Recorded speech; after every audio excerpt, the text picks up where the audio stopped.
think everyone knows by now, but I wanted to share with you that we have our official printed postcard for the International Speaker Series. By now you've heard about this several times and we've sent emails out.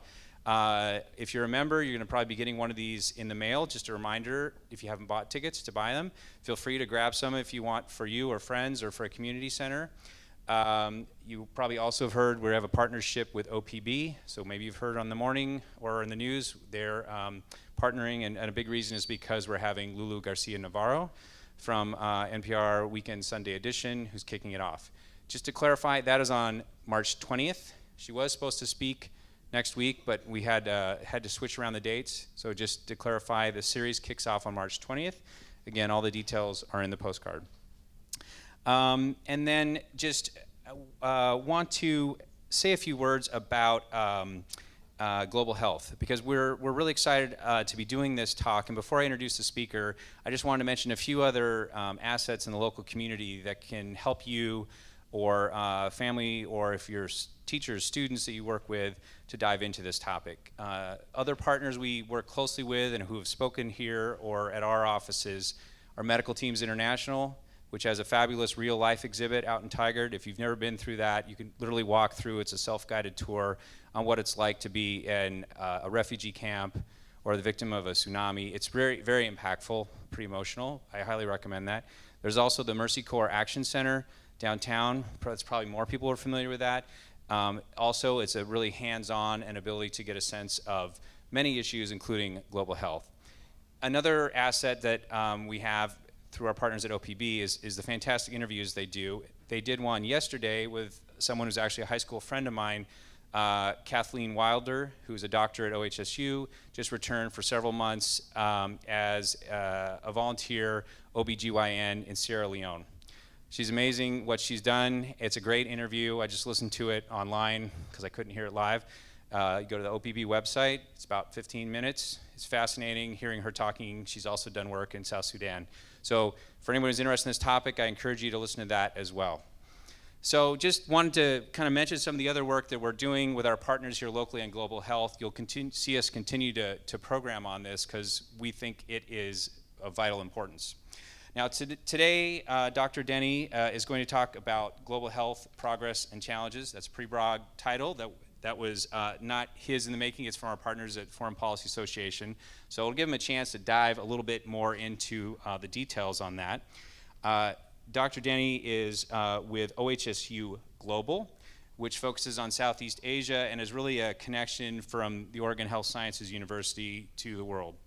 Dr. Denny has previously worked with the World Health Organization and the United Nations, specifically in Laos, as a medical epidemiologist, creating the country's first field epidemiology training program.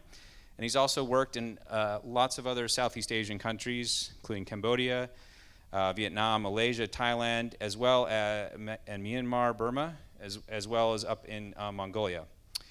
Prior to that, Dr. Denny has worked on disease surveillance systems in Europe as part of the European Center for Disease Control. And of course, he is one of the many excellent doctors up at OHSU in family and preventative medicine. And OHSU is a strong partner of ours. We have a member of OHSU on our board of directors and our board of advisors. And we're just thrilled to be partnering with them today. So without further ado, I'd like to introduce Dr. Denny for his talk.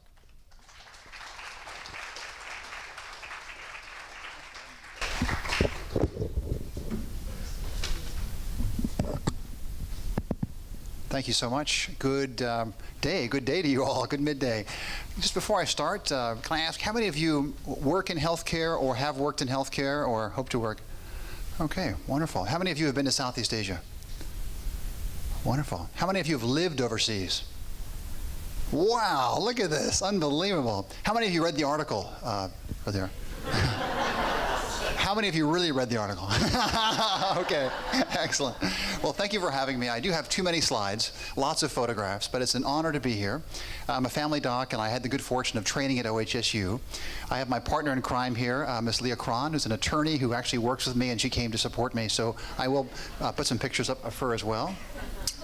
I was sort of asked, what would you like from me? I sort of, how can I help this prestigious group and be able a chance to share my experiences with you? What would be of use and of interest to you? And so the article was shared, and so I thought I would try and bring my personal experience in global health to the work at OHSU and then back to the article and wrap it all together in 42 minutes.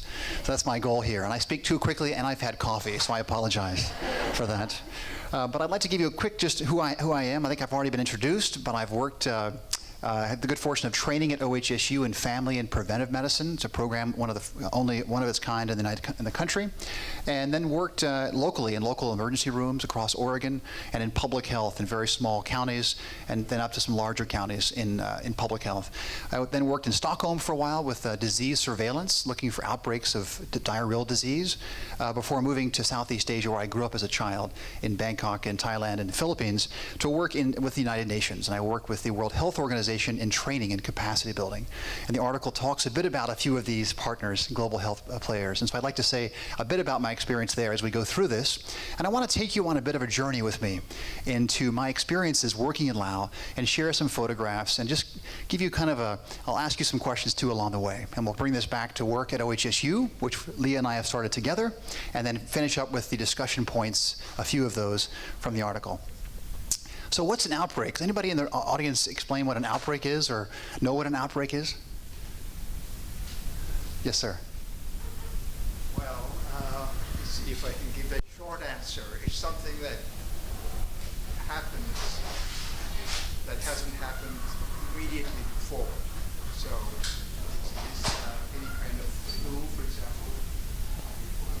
So the answer was anything which happens which hasn't happened before, which is an excellent response. It's an increase in what we would expect to see.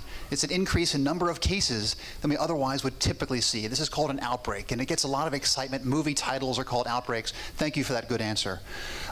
What's a pandemic? Yes, it spreads beyond borders. It travels across country. And so essentially, when I was hired with WHO, that was the big worry from the World Health Organization, is to actually quickly respond to outbreaks so they don't become pandemics.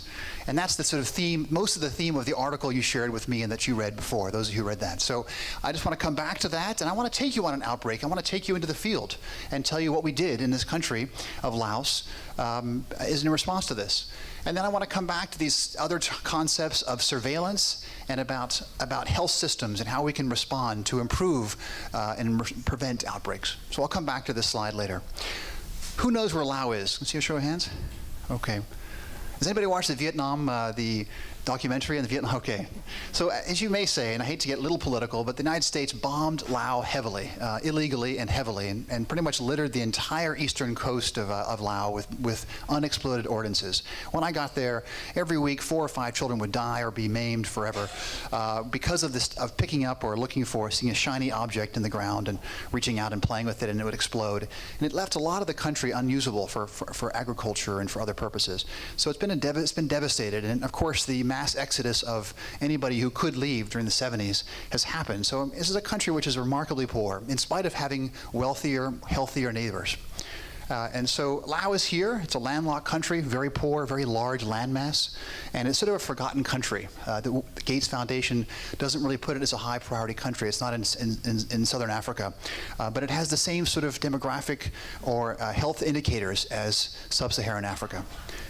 It has borders of China, Burma, Thailand, Cambodia, and Vietnam. So it's an important part of Southeast Asia. Population is about 6.7, 6.8 million now. Capital is in Vientiane, where I was based. And of course, they speak Lao.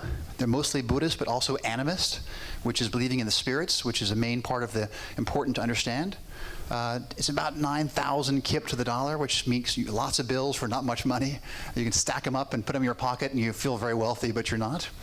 And timber, coffee, clothing are the main exports. Very poor country. In fact, the per capita income is about $6 a day. That's the average. And it costs about $1 a day for a bowl of noodles in the rural areas. So you can put your head together on that one. That's remarkable how little money they have. And about 92% of their health expenditures comes from overseas investment. So you don't have much money for health. The life expectancy and under 5 mortality is about 135th for both of them in the world, but these are overinflated from our perspective at WHO. So it's actually in the bottom quarter in the world for their health outcomes. And here's a list from a health profile site looking. There are some non-communicable diseases here. You'll see heart disease and stroke, but most of these are reflective of a developing country struggling with infections and liver cancer from flukes and so forth, fish flukes and that sort of thing. So road traffic accidents, I think, would be much higher than that, but I saw lots of trauma working as a clinically there. Trauma was a major cause of death in the country for lack of helmet use, alcohol use, and very fast-moving motorcycles. So 19 provinces across the country, landlocked. And what I want to do now is take you to an outbreak. This was my life in Laos for 5 years. So this was in November of 2008. This is a small village located just over here in the Thai border, which seems very close to where I was living in Vientiane, but it took me about 19 hours to get there. With a highway there, could have been there in 42 minutes, a U.S. highway. But instead, I had to fly up to the former capital of the country and take a long trip down a dusty road to get to this outbreak site. This is a forested area, closer to Thailand, of course, than to Laos. Largely rice farmers, sparsely populated, and extremely poor. And we were called because there were 6 deaths in 3 weeks. And we would wait at the National Ministry of Health, and when the call came in, they wanted help. We had to figure out why we've lost 6 people, 3 kids, 3 adults, in 4 weeks. Got the call, and we flew. Actually, the UN car drove across there, but took them 2 days to get there, but I flew and then drove down to get to meet with them. Had a team with me of terrific nurses and laboratory technicians in an old Toyota that was donated by the Japanese government. Couldn't believe it ran, but it took us 18 hours. Through roads, and you can see here, I don't know if I can dim some lights here maybe I'm not sure if can you see okay with this? Easier if it was good. Okay, maybe just the front view. This is all sort of, there we go. You can see the terracing here. So this was all thick, beautiful old growth forest for years, and it's been largely clear cut. About 75% of the country has been clear-cut, mostly for Thailand and China for timber and for growth. And now rice paddies are there. A lot of standing water, a lot of dengue fever, a lot of mosquitoes. Elephants still there. It's called the Lanzang Kingdom. 1,000 elephants was the name of the kingdom of Laos for years. Now there's about 17 elephants left. Many were given away as gifts, but many have struggled because of the lack of place to go and place to roam and survive. We jump on an old barge across this Mekong River, the largest river in Laos, which goes up through China. And it had old Russian tanks for oxygen, which if they fall over, if you smoke next to them, kaboom. These are all over the hospitals. So you can imagine people smoking in hospitals next to these folks using oxygen. They tend to have bad outcomes. Here's the toilet here, and here we are driving across the river on our makeshift, waiting for the ferry to get there. So we get close to the village, hour 17, pretty tired, 104 degrees, humid, lots of mosquitoes. And this guy is just sitting there getting his water on the way to the village. About 3 hours later, he pulls away. So one thing I learned in Laos is how to wait and wait. Please don't rush. Lao PDR, please don't rush. So getting his water, and again, you cross this area only because the water levels are not too high. During the rainy season, you can't get there. This entire village is actually only accessible by boat. And so as we pull in, we lift up our feet, and the water comes rushing through the vehicle. Just unbelievable. We make it through and push on to the village. We pull up, dust all over our village. Here's our driver. This is the health center. The first thing, it's a communist country. It's an authoritarian government. We cannot just run in as a UN agency. Hi, we're here to save the day. It's very, very political. We have to meet with the mayors, the local leaders, the local clinicians, talk to them, show our respects, spend about 3 hours listening to them talk to us about what they think is going on, which is very important. So we have teams of nurses, teams of physicians all ready to greet us and meet us. We then proceed to the village, and there's a funeral, a wake for the dying, the family that's had losses, and they sort of will burn the house down, and the family will leave the village because the spirits have taken the family away. That's their belief system. So they leave the villages because they don't tell anybody what happened to the next village because they don't want to create any bad energy for the next village. So that's what happens here. This is the ceremony, and this is the village, and we pull up here. And so our team, we walk around and just want to get a sense of what's going on here. We start with sort of an assessment of the area, the environment. And what do you see here? Anything? It's a well. That's a well. How well protected is this well? Not very well protected. Could be some warning flags there. This one also very poorly protected. Here, lots of pigs running around, lots of chickens running between your legs here, boars. What did you think about when you see chickens and pigs running around with open wells? Any thoughts come to mind? Not very healthy thoughts. Very concerning. What are some infections that come to mind just off the top of your head? Bird flu. Thank you very much. Bird flu. Influenza can rotate and circulate in pigs and in birds and have some very some unhealthy mixing, and different viruses can come out of that. So thank you. Bird flu is one thing that comes to mind. So then we say, can you take us to your main water source? We understand they say the water wells you're seeing in town are for washing clothes. We hope that's true. But that's a place where open defecation from the pigs and from the cattle can actually go right into the water source. So where is your main water source? And we start walking downhill. Is that a bad thing or a good thing? Why is that a bad thing? Because all your water from the wells is going. Thank you. Sounds simple, but this is important to understand. And this is not to put them down. This is to try and help them. This is to try and find ways to look at this village and say, how can we help this village? So we go down there, and it's the dry season. That's their main source of water. And you can think about, how has this place not had more infections and more deaths with these kinds of environmental challenges? Look at some of these homes. Quite impressive. I mean, I must say, these places are well built and they're up on stilts. Why? Incredible floods in the rainy season. I already showed you the river where the difficulty of passing. And down here, it's an important thing to look at. As you're an epidemiologist, which we'll come to later, we're always trying to find clues for outbreaks, clues for what's going on. And so we dig a little deeper and say, what's in these things here? What's going on here? We look a little closer. We see many of these all around town. Corn storage. Hey, corn, that's their main export in this town, corn. And it turns out that Thailand has stopped importing Lao corn because the price was too low, and they wanted to increase the value of the Thai corn. So this thing is all the way to the top. What does it make you think when you find out about that? What are some thoughts that go through your mind? Rats! Thank you so much, rats. And rats can get up close to who's sleeping? Right up there. The kids, the adults, the parents. What else? Mold. Excellent. Boy, you guys are all over this. I'm just going to wrap this up in about 4 minutes. Unbelievable. Aflatoxin. Aflatoxin, a terrible chemical, causes malnutrition, can grow as mold on the corn. Excellent. What else? Coverage for rodents, coverage for snakes, coverage for all kinds of this. This is a sanitation issue. Rats love this. This corn left around, they can forage through there and have their way and sleep at night, and that gives more opportunities for infections like chiggers and things like different lice, different body lice, different types of infections on the backs of the rats. And guess what we had for lunch that day? Grilled rat! How many of you would have had grilled rat with me for lunch? Only one of you? Oh my goodness, how insulting to our hosts. I cannot believe it. Never been offered to you. But you're pretty hungry, okay? It's 107 now and you're pretty sweaty. But that's your little taste of some grilled rat. And they did give you, because you're a welcome visitor, I was given some whiskey with a cobra head put inside of it for virility. And this is how you do that. You say, thank you so much, kop chai, kop chai.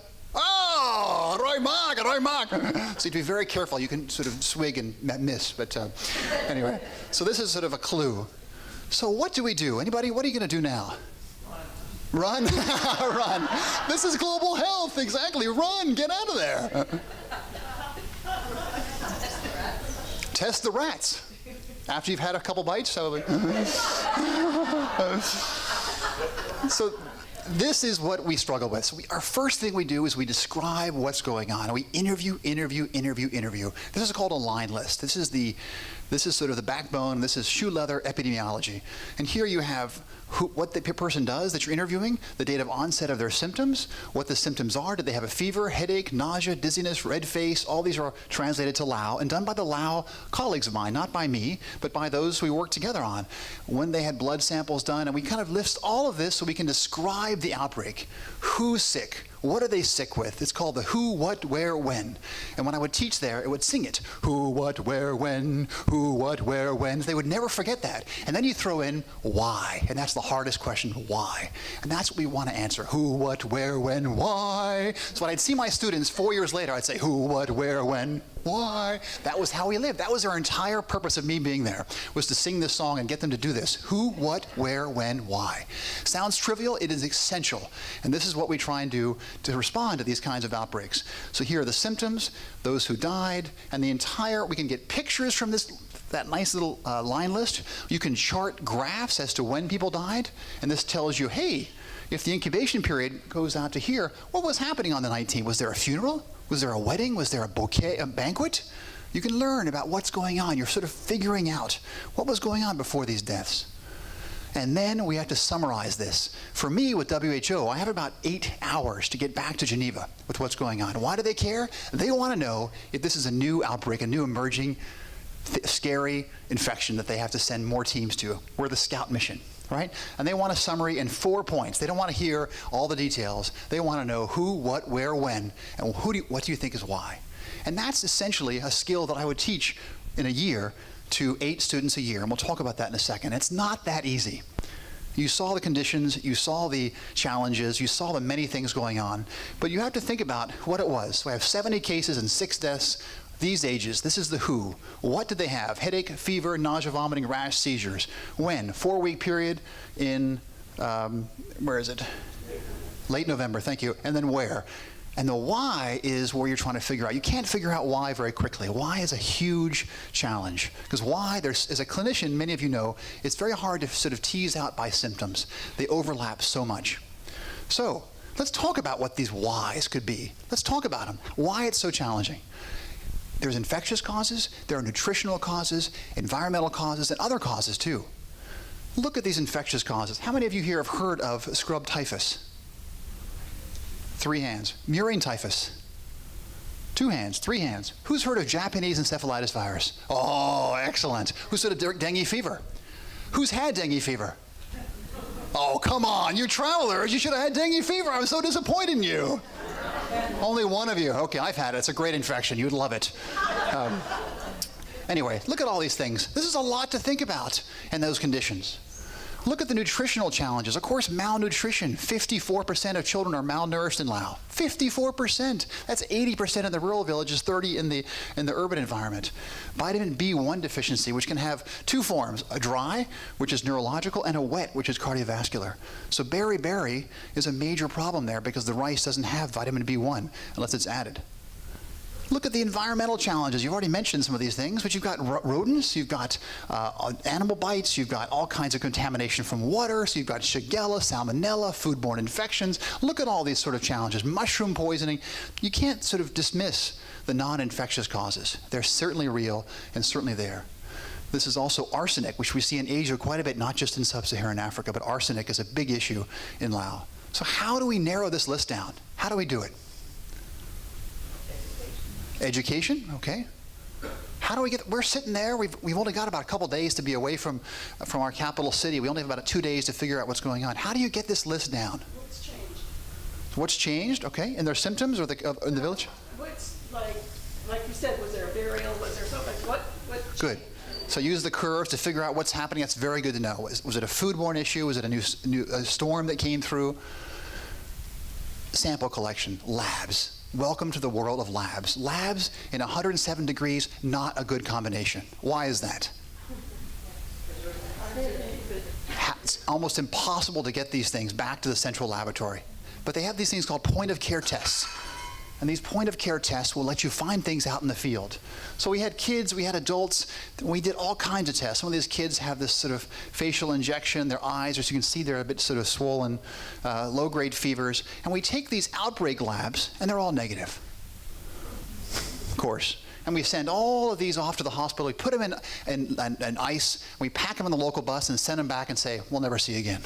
Good luck. Hope they make it. So what we've got is a fever, we've got neurological symptoms, we've got early negative tests, we've got environmental findings. What are we going to do now? The labs are negative. What would you do? It's hard work, isn't it? This is really hard work. So we think about, and I'll come back to this in a second, we think about what's happened before here. What are the things that typically affect communities like this? And we know, I've mentioned the typhus family, scrub and murine typhus. These are treatable bacterial infections. So why not treat with those with a medicine called doxycycline, which in very short doses is safe and can actually save lives?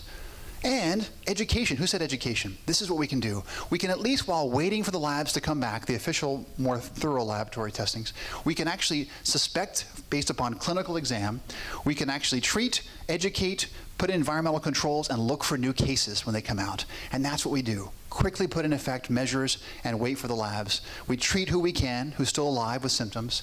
We make posters, this is the English version, all in Lao, and we post these all over the village about hygiene, try to educate and do it through the local leaders and local community health officials. And we get out of there. We fly, we drive all the way back because we're not welcome there. They don't want us there for more than about 2 days. We're not welcome. They're a little embarrassed, and they don't need our help as much as they think. They want us to come in, get information, and say thank you for coming. So we're tired. We head back over the river, and we wait a few days later, and we were wrong.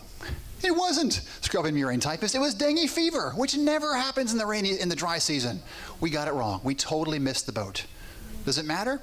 I'll leave that up to you, but we were shocked. We, in fact, were shocked to see it in this part of Lao, which had never been reported before, this type of strain, and we were shocked to see it kill people like in the way that it killed people. It usually doesn't kill that quickly. And what is dengue? It's a viral infection, mosquito-borne, and it tends to cause lots of vague symptoms, but significant ones in a small proportion of those who have it. And clinically, it's very important on days 3 through 6. This was my biggest stressor living in Laos, is how to treat people. And you check their blood counts. If they go in one way, you've got to give them fluids or blood or platelets. And that's how you save lives. No treatment, no vaccine. Promising vaccines out there, but nothing yet. So it's a scary infection. We missed the boat. We were wrong. We still published it. We explained to the world what we found. We described the virus. And we work with the local communities, local partners, to educate them about dengue fever, but that was our role in that community. So, how do we do? Pretty badly. I'd say give us a D or an F maybe, but we did the best we could.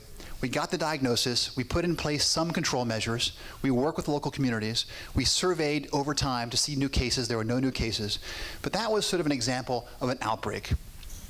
That is an example of a contained outbreak, not a pandemic. But what do we do? This is called passive surveillance. We're waiting in the capital city for a call, for a death, for a lot of deaths. Is that a good system?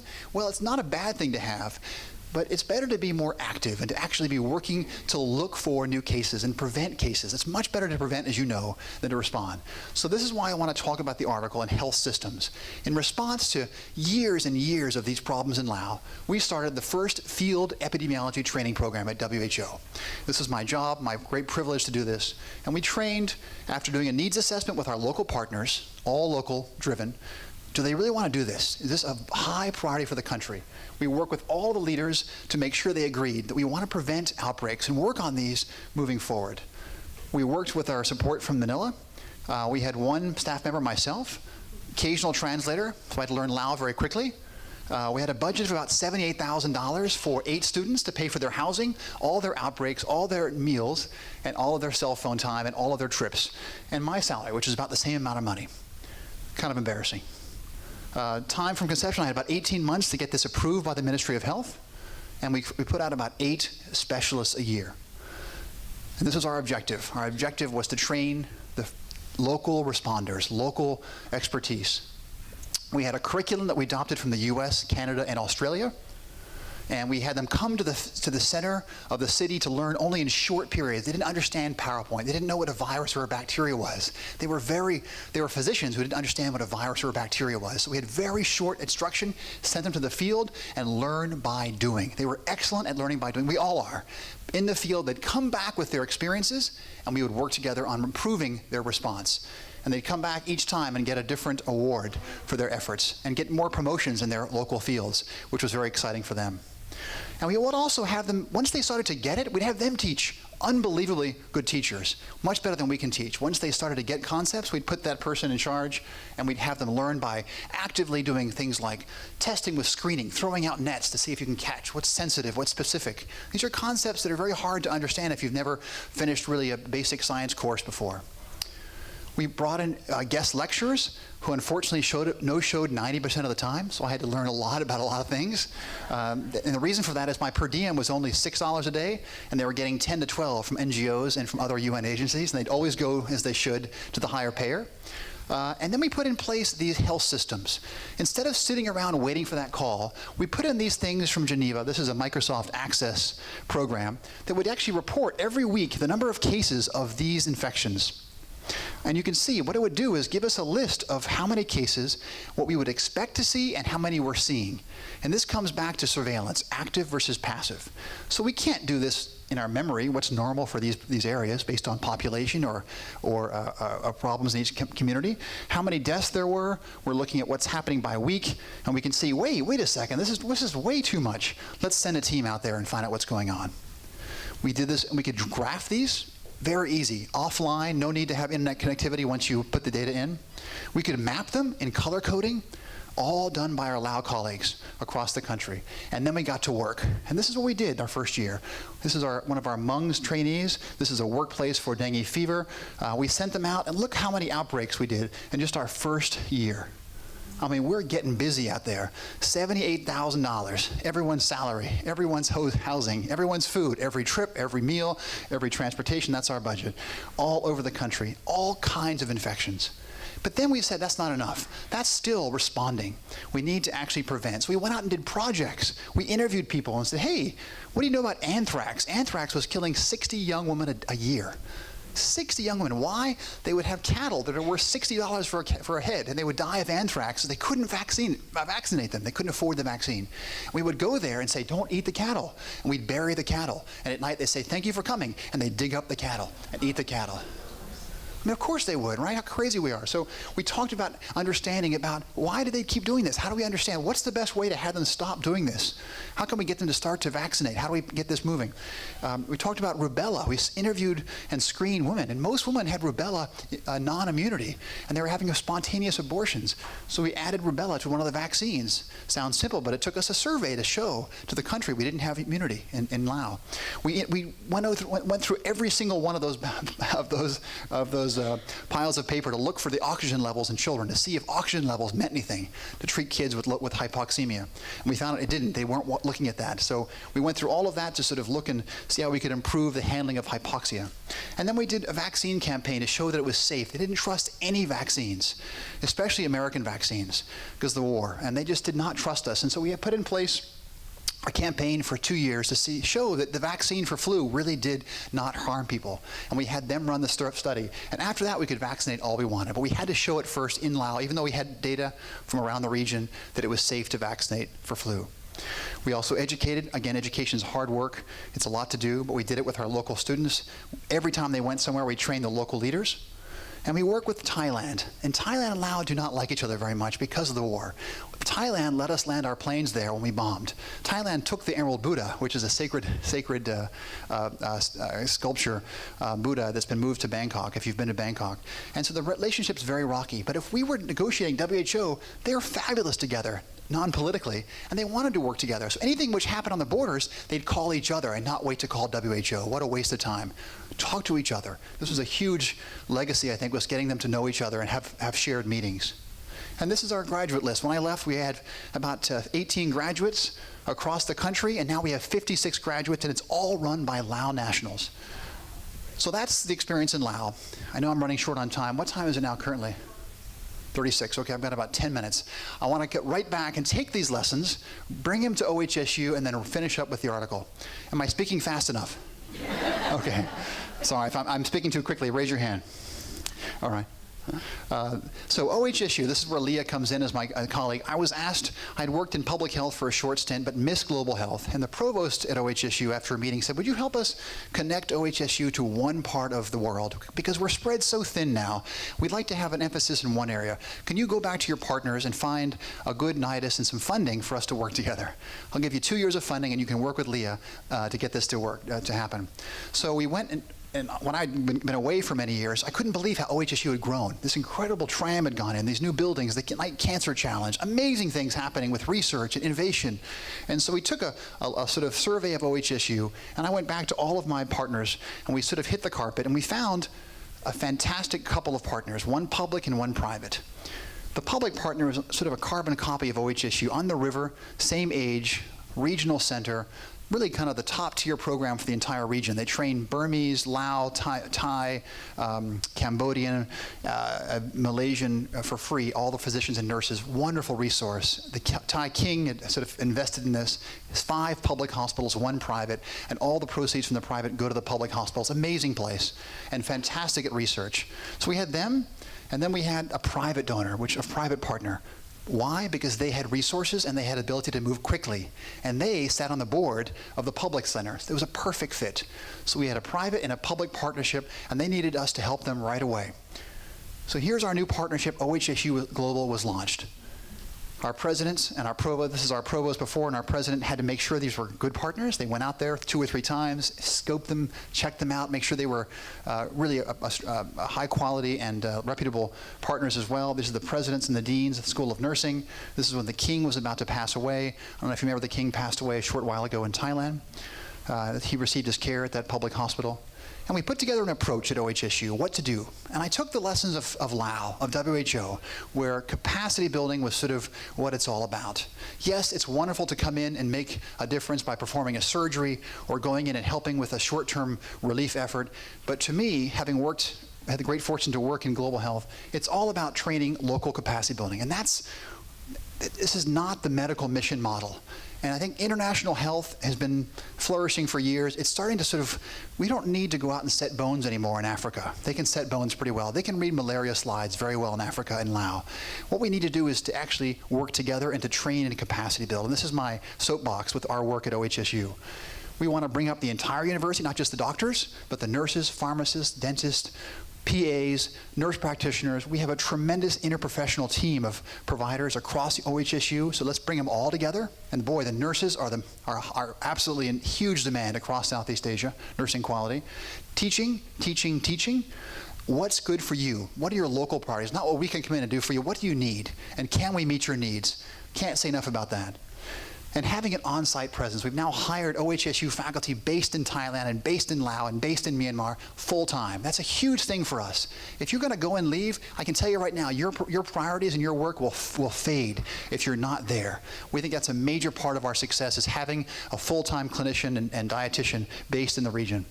And of course, funding. That's why the private donors were so important for us, to have resources. OHSU had very limited funding. Every time we spent $1 of OHSU money overseas, what are you doing spending money at OHSU overseas? We got so many problems in Oregon. So everything we had to spend came from our partners overseas.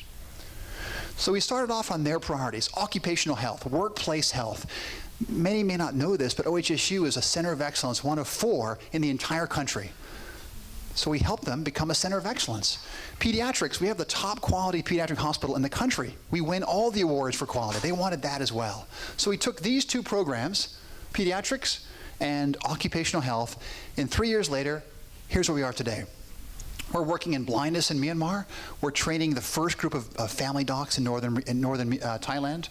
We're eliminating severe malnutrition in Laos. I'll talk about that in a second. We're working to train nurses and physicians and pharmacists to work as teams across Thailand and winning awards for that by the Chamber of Commerce. We are bringing the hundreds of thousands of cases of patients in Thailand and using them to detect cancers we couldn't do with the Knight Cancer Institute with our smaller population in Oregon. Oops. We're continuing our work in occupational health to improve using big data to understand the health problems in a workplace within 12 hours. We're doing microbiome research in Chiang Rai, looking at if you eat foods that are whole grains, you can prevent malnutrition and overnutrition. We have studies going on right now about the microbiome. I'd love to talk to you about that. That's a huge passion of ours. We're looking at ways of doing gene editing, very controversial work at OHSU, but we think we can do this to prevent thalassemia, which would save tens of thousands of lives across Southeast Asia a month. We have new vaccines. OHSU has an entire West Campus looking at new innovative approaches to vaccine development for TB, HIV, Zika, dengue fever, chikungunya. We can put them into the same virus, CMV, and we can prevent with 1 dose these infections. We can't do that in Oregon alone.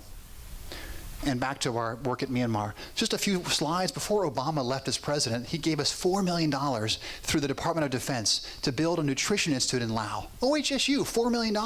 Not for us to use, but for the country. But we had to work with the U.S. government. So we went out there. This is one of our faculty who's also works for the Gates Foundation. This is our medical school. And we're now going to train, we've trained 18 dietitians in the exact same form of the FET program in Laos. So we've used those lessons, and now we're doing this in nutrition across the country of Laos. There was not one dietitian in the entire country. Now we have 18. Here it is. This is our superstar in the field. This is the head of nutrition. This is our president. This is the new $4 million facility from OHSU, from the U.S. government. Housing. It's got gardens. It has lecture space. If you ever want to come visit, let us know. It's finished in about 6 months. And this is where it's going to be, right here. In Myanmar, this is an overdeveloped slide. We have a tremendous Casey Eye Institute, top 5 eye institute in the world. And they're working to train mostly female clinicians to do more procedures on the eye. And now we're working, here's Leah, working with the patients who were there before and after surgery to do 100 cases a day. 100 cases a day. That's remarkable. And that's with our colleagues from Nepal, who are the most prolific eye surgeons in the world, and we're working to support them with more surgeons so they can actually go back to Nepal and not live their entire lives in Myanmar. This is a site over there where they have housing for us. Our students go there, and this is a place where people gather by the thousands every day to sort of be with their family and loved ones.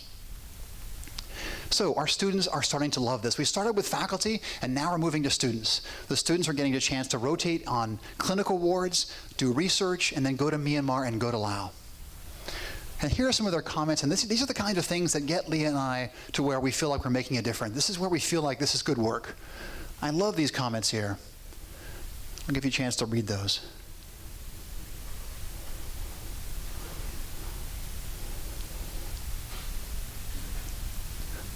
These are the students who come to us. We have more students coming to us than we go there. It's got to be bi-directional. I like this one too. I love the first quote there, the second sentence.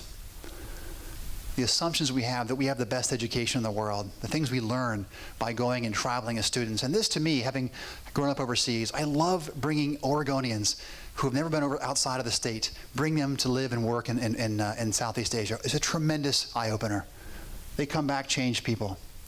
This is the site where they study in the medical school. I'll skip over that because of time. And I'm going to wrap up then with a few comments about the sort of program itself. We can talk about these projects afterwards if that works with timing. Here's our mission statement, which we think we're on the way to achieving. These are our partners around the world. And in terms of the article for our discussion, I thought I'd sort of set the stage with that, with just sort of bringing up a few of the discussion questions. And if those of you who read the article, there was a lot of discussion about Ebola and about outbreaks and pandemics. This is what gets the funding. This is what scares people. This is what brings people to the table around global health. I'd like to make the case for a health systems approach from the presentation I just gave. See how little money can change a country. See how the focused investment in people becoming good at doing something is so much more useful than bringing teams from the outside in suits to respond to an outbreak. We can do so much by working with partners, together with partners on local priorities, as opposed to coming in as a disease-specific response effort. And that's what I wanted to share with you as my lessons living overseas, is we can work as global partners, capacity building, working together, and make a huge difference with a small amount of money. So maybe we could open up the floor to some questions and maybe even talk about these concepts. First, thanks to our speaker.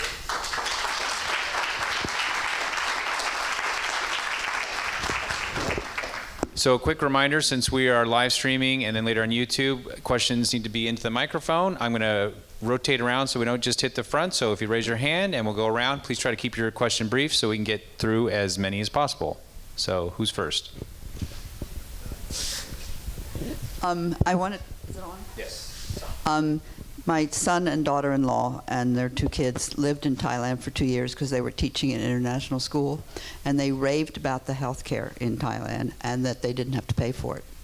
That's something I'd like to see this country have, that we'd have a single payer that every other developed country has, but we do not. And so I have another son who doesn't have any health insurance anymore because he had Obamacare, and the group that was doing it for him, said they wouldn't do it anymore, so he doesn't have any health care. Luckily, the state of Louisiana, his daughter does, but we need a single payer thing. I've been fighting for it for years, and I'm getting old. Questions here?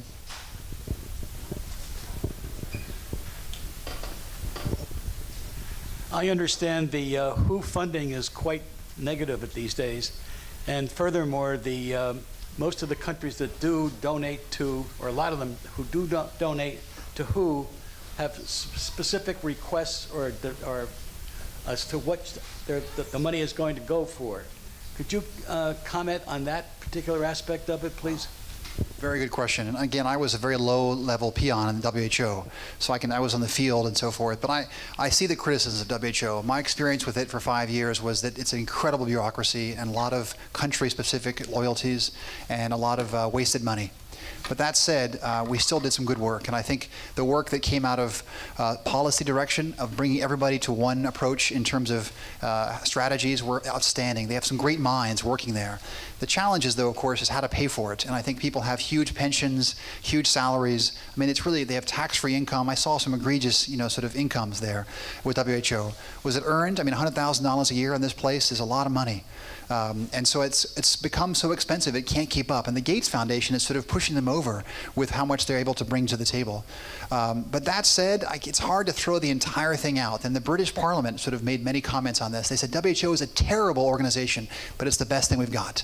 I mean, I know that's been used many times, but I think that's a really good message. We need to clean it up and stop these things you mentioned, which is where countries like Japan say, I only want you to work on vaccinated cattle. I only want you to work on this. We should have more country-level priorities.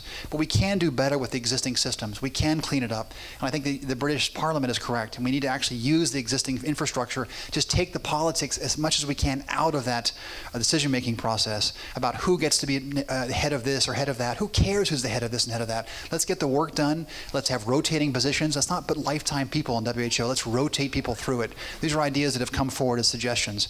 I don't know if that answers your question, but it's a long answer. So you had mentioned a little bit about getting past the culture of them accepting vaccines even, and a lot of the research is pushing it in terms of what we even do in the United States. To what degree do you encounter medical ethical issues, and how do you broach that coming from OHSU and then doing the research over there? Great question. I think this comes back to local priorities and local partners. Nothing we do should be our plan to go there. It's really helping meet local priorities, and we bring with our advice and our suggestions and our research structure and our ability to monitor and evaluate the impact they're having. But we cannot, any agenda we have there, we come and say, we have Japanese encephalitis vaccines, would you like to hear more about them? As opposed to, we want to come and vaccinate for JE in your communities. I think educating the top tier, working with our local Ministry of Health, it's very important to talk and work with them first and ask them, how would you like us to proceed and support you? That's a huge decision making. Once you get the right people involved, that's everything. That is everything in Lao. If you get the right deputy minister, the right head of the Nutrition Institute involved, they can make the political wins happen. But you don't sort of co-opt them. You just give them the right information that they need to answer their questions. That takes time, that takes trust, that takes language skills. This is what worries me about the current world situation where we have such, very, very short time people coming through. A lot of trust comes from being there for a long period of time. And even been there 5 years, I was just starting to build that by being there and being in the fields with local partners. But I think the key thing is, what are the local priorities? What are the local needs? Not what are the agendas of those coming in. USAID was terrible at this. They'd come in and drop $500,000 in a few weeks because they had to drop it by the budget in Washington. And they drop it on things like bird flu. I'm like, well, we had 2 cases last year. We have more road traffic accidents. Why are we spending $5 million on bird flu and Tamiflu when we could put this money towards safer roads and safer streets? So it's always a dance this way, and I'm maybe dancing around your question, but it's got to be a local priority, and it's got to be a local champion to make that happen. You've partially answered my question, and I want to thank you for a great talk. Can you just comment a little bit about your experience working with the shamans in some of the villages? Yes, thank you so much. The shamans are essential to the health of these communities. As I mentioned, animism is probably a predominant religion if you move more peripherally in Lao. And many times, for example, anthrax. Anthrax, anybody know what anthrax is? I kind of jumped over this. Anthrax is a bacterial infection that comes from largely from cattle that's undercooked meat from cattle and so forth. It's preventable by vaccine of cattle. So when these kids would develop these large lymph nodes, it would kill you by swelling up your lymph nodes in your neck and you can't breathe. Terrible death.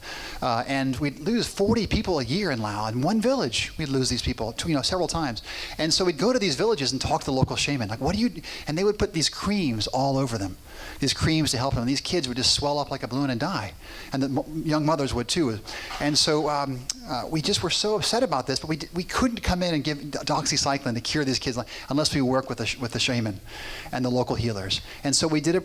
We worked. I didn't do this, but our team of Lao. Another reason it's important to have Lao leaders and Lao providers is they work with the shaman to say, here's the cream and here's the pill. They work together, and the shaman gave the pills, and they watched them. And working together was a wonderful partnership of complementary and traditional and alternative medicine working together, because that was important to have that cream. Psychologically, that cream was protecting them, but that pill internally was also sort of killing that bacteria. So that's a great example of working with local partners. It takes more time. You got to slow down. You can't run into a village. You got to spend time in their house. You got to drink that whiskey with the snake in it. You got to do it. You got to have one bite of that rat, But that will give you a lot of credibility and get you a bit further down the road. So, Hi, I enjoyed it. To be a part of it, that's what you made us feel like. And my one question is when you got, after you finished with the team, did you get together and talk about how you might have missed that diagnosis? Which Great is question. important. And also, how did you prevent dengue before you could get there since you were gone? What did you send back to the people? Oh, back to the villages? So we were terrible at this because we were off to the next outbreak. And so the only way we sort of learned from this is by teaching it. So we taught this outbreak as a case study, and case studies are used all across Southeast Asia. So we would teach the next group coming in, we would teach our lessons learned from mistakes we'd made. And that's how we would sort of teach the next cohorts. The village, though, we left behind, we would give them cell phone cards for a year. And that was a chance to call us at any time of day with any more cases to look for these sorts of questions. We left them with lots of materials, but again, we didn't do a very good job. We educated and left. We didn't have much resources. We enlarged it the best we could with ongoing connection by phone. We tried to establish trust. They wanted us to leave. But I think the way we continued to improve ourselves was by studying our cases, by teaching them as case studies going forward. We have about 25 case studies when we use, and people know them cold. And that's how we would learn from our mistakes each time, if you can call them mistakes. Because we wouldn't have done too much differently probably, but I think we would have done some things differently. I shouldn't say that. But we can teach our next groups from learning from it. And that's what we do in medicine now, called M&E. This is our M&Ms, this morbidity and mortality conferences. So, great question. Can you comment on how the role of the U.S. Centers for Disease Control in this? You talked about WHO and some of the other players, but I know CDC works closely, for instance, with Thai Ministry of Health and others. What is your experience working with the CDC? So they paid my salary, so they were paying the Ministry of WHO. They couldn't pay me directly. They had to go through to Geneva to me. Fabulous organization. I think that the U.S. CDC does more for diplomacy than anything else we do politically. By training young laboratory scientists, they come to Atlanta. By training epidemiologists, we create a next generation of people who believe in the United States. Education to me is the most important method of diplomacy, and taking these young, bright minds, we owe it to them. We drove out a large portion of their educated population because of the war. We shouldn't have been in Laos. We shouldn't have been there. It was illegal. And if you watch the video, the Ken Burns, it's a wonderful description of what happened there. We've done terrible things to Laos, and if you get a chance to go to Laos, come talk to me. I'll tell you where to go. Fantastic place to go visit. Incredible people. But I think the CDC, to answer your question, through capacity building and through this work behind the scenes, creates people who will forever be favorable and always be positive about the U.S. government and the work we do, and it will help, I think, heal those wounds. Thank you. We have time for one last question. We have another question from the audience here before we wrap up. Okay, right here.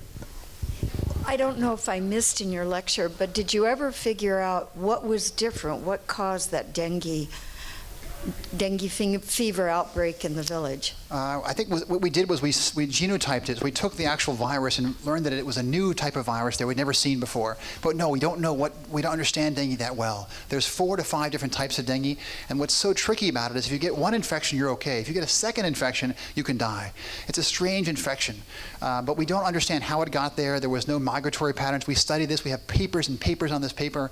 But for me, I was more on the operational side. I was off to the next outbreak. Learn from this, help those communities, and move on. You saw what we were doing here. here?